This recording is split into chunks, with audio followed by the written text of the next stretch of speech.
మన కలీగ్ గోపితో కూడా మాట్లాడదాం. గోపి, తమిళనాడులో జరుగుతున్న పరిణామాలను దేశమంతా కూడా చాలా ఆసక్తిగా గమనిస్తోంది. నిన్న మధ్యాహ్నం గవర్నర్ను విజయ్ కలిసేంత వరకు కూడా అంతా క్లియర్. ఇంకా విజయ్ ఇవాళ ప్రమాణ స్వీకారం చేసేస్తారు అని అనుకున్నారు. బట్ గవర్నర్ ఇచ్చిన ట్విస్ట్ ఇప్పుడు చర్చనీయాంశం అవుతోంది. గవర్నర్ మరి ఎందుకు బల నిరూపణ చేసుకోవాల్సిందే అంటున్నారు? 14 రోజుల సమయం ఉంటుంది కదా ప్రమాణ స్వీకారం చేసిన తర్వాత బల నిరూపణ కోసం. అండ్ బల నిరూపణ చేసుకోవాల్సింది అసెంబ్లీలో కానీ లోక్ భవన్లో కాదు కదా. ఎందుకు గవర్నర్ తీరు ఇప్పుడు ఇలా ఉంది అని అందరూ మాట్లాడుకుంటున్నారు? అండ్ తమిళనాడులో జరుగుతున్న పరిణామాలను కేంద్రం ఎలా చూస్తోంది?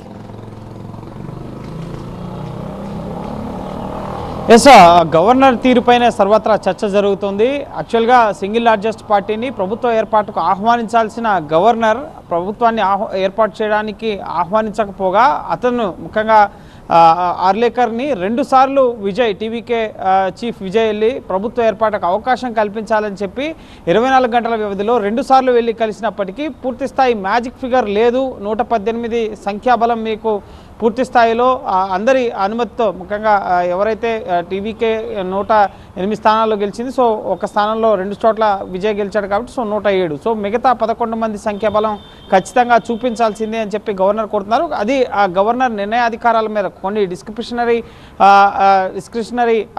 అధికారాలు గవర్నర్కు ఉంటాయి కాబట్టి సో ఆ అధికారాల మేరకు ఆయన వ్యవహరిస్తున్నట్లుగా తెలుస్తోంది. ఇంకొక 6గురి మద్దతు కూడగట్టే ప్రయత్నాలు అయితే ఉన్నట్టుగా తెలుస్తోంది. సో 118 సేకరిస్తారా సేకరించారా అనేది పక్కన పెడితే ఇప్పుడు 118 రాలేదే అనుకోండి, 112 ఉంది. మరి ఇప్పుడు ఏం చేస్తారు గవర్నర్? అంటే ఎప్పటి వరకు ఇంకా ప్రభుత్వాన్ని ఆహ్వానించండి అని, ప్రభుత్వాన్ని ఏర్పాటు చేయండి అని ఆహ్వానించారా ఇంకా గవర్నర్? ఒకవేళ 118 లేకపోతే అలా ఎంతకాలం ఉంటారు? మిగతా పార్టీలకి అవకాశం బల నిరూపణ ముఖ్యంగా టీవీకే చీఫ్ విజయ్కి కావాల్సినంత సంఖ్యాబలం లేకపోయినట్లయితే కనుక తదుపరి ప్రభుత్వ ఏర్పాటుకి తదుపరి ముఖ్యంగా డిఎంకే ఉంది, అన్నాడీఎంకే ఉంది. సో వారికి అవకాశం కల్పించే అవకాశం ఉంది. లేదా వారికి కూడా ముఖ్యంగా కావాల్సిన సంఖ్యాబలం లేకపోయినట్లయితే కనుక ఆర్టికల్ 356 ప్రకారం ముఖ్యంగా రాష్ట్రపతి పాలనకు కేంద్రానికి సిఫార్సు చేసే అవకాశం ఉంటుంది. కానీ అంతవరకు పరిణామాలు వెళ్ళే అవకాశం లేదు. ఎందుకంటే ఇప్పటికే విజయ్కి మద్దతు ఇచ్చేందుకు కాంగ్రెస్ పార్టీ, వామపక్షాలు, అక్కడ ఉన్న స్థానిక పార్టీలు ముందుకొచ్చాయి కాబట్టి సో ఖచ్చితంగా రానున్న 24 గంటల్లో ఈ ముఖ్యంగా తమిళనాడు రాజకీయానికి ఎండ్ కార్డ్ పడే అవకాశం ఉంది.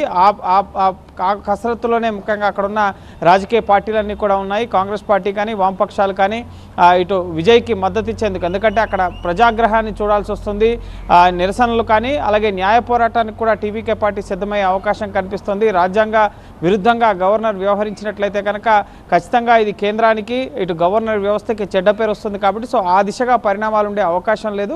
మ్యాజిక్ ఫిగర్ ముఖ్యంగా ఒకవేళ సంఖ్యాబలం పూర్తి స్థాయిలో లేకుండానే ప్రభుత్వ ఏర్పాటు జరిగితే గతంలో అనేక చోట్ల ప్రభుత్వాలు కూలిపోయిన పరిస్థితి కూడా ఉంది. కర్ణాటకలో యడ్యూరప్ప కావాల్సిన సంఖ్యాబలం లేకుండానే ప్రభుత్వ ఏర్పాటుకు గవర్నర్ అవకాశం కల్పించినందుకు మళ్ళీ తిరిగి బల నిరూపణలో ఓడిపోయి రాజీనామా చేయాల్సిన పరిస్థితి ఏర్పడింది. సో ఇదంతా ఉండకూడదన్న అభిప్రాయంతోనే ఆర్లేకర్ ముందస్తుగా కావాల్సిన సంఖ్యాబలంతో ఒక స్థిరమైన ప్రభుత్వాన్ని ఏర్పాటు చేసే ఉద్దేశంలో భాగంగానే మీకు ఉన్న సంఖ్యాబలాన్ని పూర్తి స్థాయి మెజారిటీని చూపించండి అని చెప్పి పదే పదే విజయ్కి సూచిస్తున్నారు.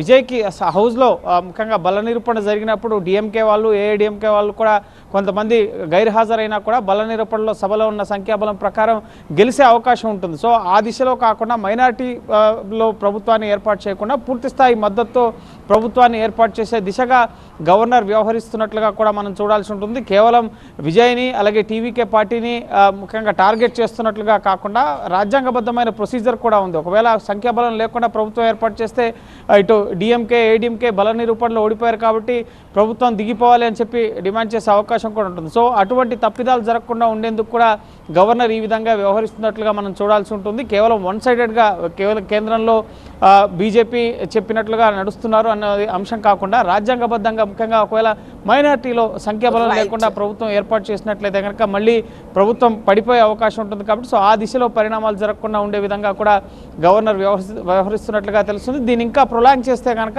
న్యాయ పోరాటం దిశగా కూడా, ఎందుకంటే ఫ్లోర్ ఆఫ్ ది హౌస్లో బల నిరూపణ చేసుకునే అవకాశం కూడా తరగతి